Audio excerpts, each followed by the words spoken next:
Hello Year 2, it's a lovely sunny Wednesday morning. I hope you've managed to find a space inside where you can see all the sunshine and feel some fresh air with the window open.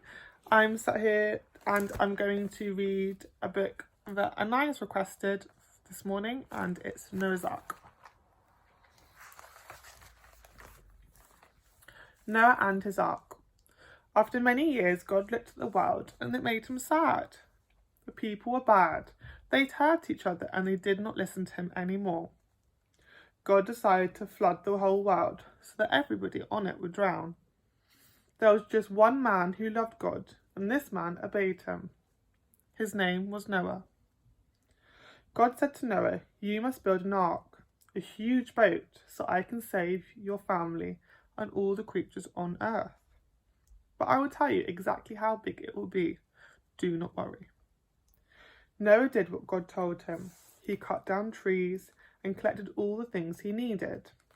Then he began to build his ark. His 3 sons helped him. They marked out the shape of the ark on the ground and made a wooden frame. Then they covered it with wood and put tar on the inside and outside to make the ark waterproof.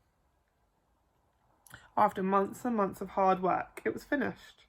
It had 3 decks, a door in the side and the roof, just as God had told Noah. Noah and his family loaded the ark with food and water for themselves and for all of the creatures. Just as they were carrying on the last load, huge clouds drifted across the sky, blocking out the sun. Noah looked up and a few drops of rain fell on his head. Then he looked to the hills. A huge procession of creatures were walking, trotting, creeping, slithering or flying in an endless line. There were 2 of every kind of animal, every kind of bird in the world. Noah stared at them. "I didn't know there were so many," he said. As he watched, they filled the ark. There was just enough room for them all. Noah and his wife and his 3 sons and their wives went in too, and God closed the door after them.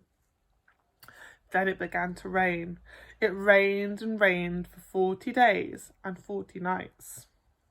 Slowly the water flooded the ground, and the ark floated away on a huge new sea, with everyone safely inside. Outside, the water rose until it covered the very tops of the mountains, and everybody and everything left on earth was drowned in the flood.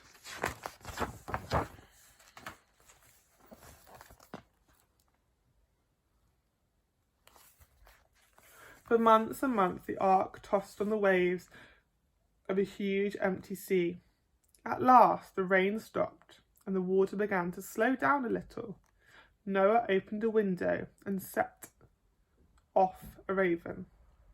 "Go and find some dry land," he said. The raven flew a very long way, but it couldn't find any dry land.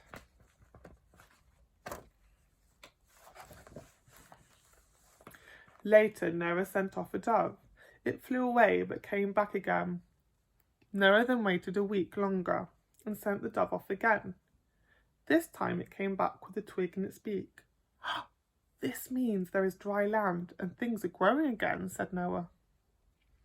1 more week passed and he sent the dove off and 1 more time. This time it didn't come back.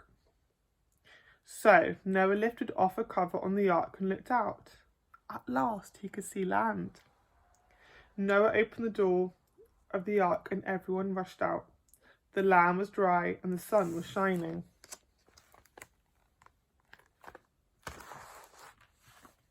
"Spread out all over the earth and have your families," God said to Noah and all the creatures. Noah looked up and thanked God for saving them from the terrible flood. In the sky was a rainbow. "This is my sign," said God. "I promise I will never flood the whole earth again."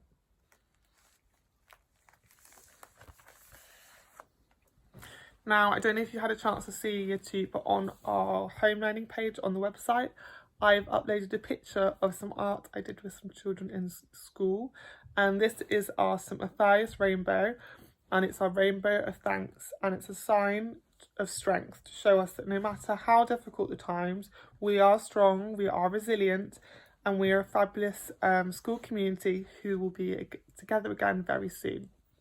Stay well. Speak to you soon. Bye.